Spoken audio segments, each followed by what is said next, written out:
প্রিয় দেশবাসী, আসসালামু আলাইকুম। অনেক কষ্টের গল্প নিয়ে আপনাদের সামনে আজকে আসছি।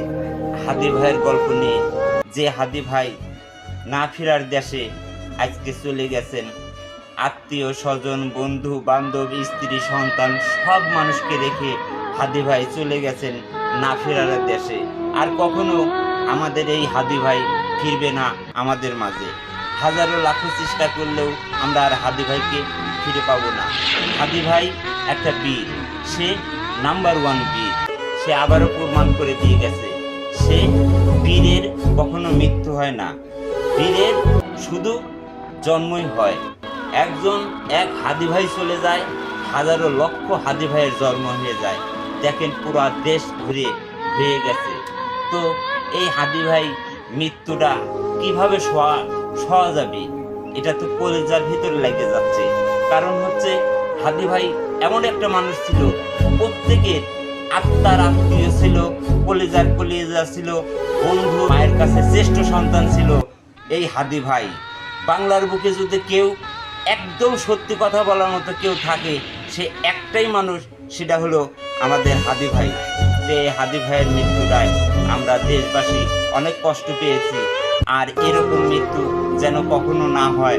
মাননীয় সংসদ সদস্য, সরকার, আপনার কাছে আমরা জনগণ হয়ে রিকোয়েস্ট করলাম, এরকম মৃত্যু আমরা সইতে পারবো না। আবু সাইদ ভাইয়ের মৃত্যু আমরা সইতে পারিনি, তাহলে এই মৃত্যুটা আমরা কেমন করে সইব? আবু সাইদ ভাইয়ের মৃত্যুটার আমাদের শোকটাই তো যায় নাই, অথচ এই হাদি ভাইয়ের মৃত্যুটা আমরা কেমন করে সইব? হাদি ভাইয়ের বাচ্চা পথের দিকে তাকায় আছে, আমার স্ত্রী রাস্তার দিকে চেয়ে আছে, আমার স্বামী ফিরে আসবে, আমায় কথা দিয়ে গেছে আমার স্বামী ফিরে আসবে।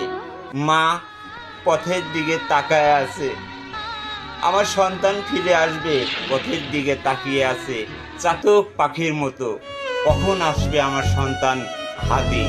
হাদি সত্যি সে ভাই না, সে সত্যি এই ভিতরে কলিজার এই বাংলাদেশের সকল জনগণের প্রাণের একটা মানুষ, সে হাদি ভাই।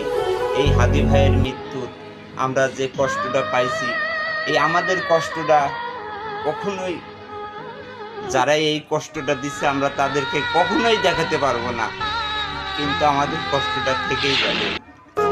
হাদি ভাই সত্যি